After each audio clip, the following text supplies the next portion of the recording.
The start of the American Revolution was 250 years ago this weekend. It took place on April 19, 1775 at the battles of Lexington and Concord, and Old Fort Niagara is holding a special event this weekend. For a preview, right now we are joined by Executive Director Robert Emerson. Robert, it is a pleasure to have you here this afternoon. Thank you for inviting me. All right, let's begin. Before we talk about the event coming up, take us back 250 years ago. Paint the picture for us. Well, things really started on the 18th, and everybody knows about Paul Revere's famous ride and the two lanterns and alarming the countryside. But the British had organized an expedition to seize some military ordnance in Concord, Massachusetts. It's about 16 miles northwest of Boston. And so they're going to march all night to get to Lexington, eventually to Concord, and they're going to run into the Massachusetts militia, which that's the opening battle of the American Revolution, these two engagements.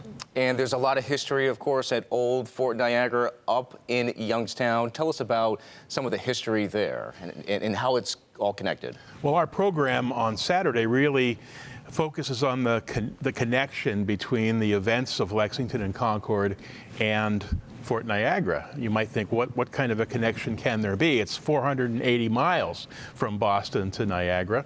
But the interesting thing is that the British commander who led this expeditionary force to Lexington and Concord was a man named Lieutenant Colonel Francis Smith. And Smith had been commandant at Fort Niagara for 2 years, from 1772 to 1774. So we're going to look into his role at Fort Niagara, his role when he goes from Fort Niagara to Boston, a little bit about his career, but more importantly, how Fort Niagara played into the American Revolution, the role that the fort played in that conflict. You know, this is all about education, the preservation of history, right? For anyone who maybe have never gotten the chance to walk through Fort Niagara, it's a really neat experience, a really great opportunity. You learn so much. What is it like? Describe that for us. Well, it's awesome. I've been there for 28 years, and I enjoy coming to work every day. That says a lot. It's always something different, and the buildings are original. That's what sets it apart from many other historic sites in the United States. We're celebrating next year our 300th birthday. You know, there's a lot of events going on next year with the 250th. But the fort was actually started in 1726, so we'll be looking to celebrate 300 next year. Yeah, it's pretty exciting. And not only do you have the buildings there on the grounds, there's also walking trails, so don't feel like it's just history, folks. You know, there's the environment out there. You can get some exercise as well.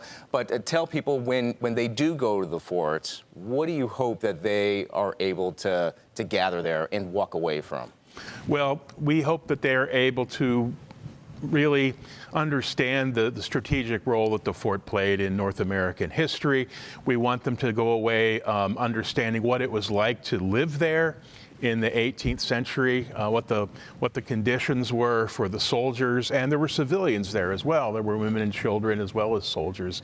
So we'd like people to understand the challenges that these folks faced 300 years ago. One last time before we let you go, Robert, nuts and bolts. If people are interested in taking advantage of this event coming up, when, where, how can they get tickets, things like that? It's Saturday at 2 p.m. It's a quick PowerPoint followed by a walking tour and looking at a big model of the fort that has all of the buildings that used to stand there. So it'll take it's about a 90-minute program. Tickets available at the door. Wonderful. All right, very good. Robert, thank you for that. Thanks for stopping on by. Thank you.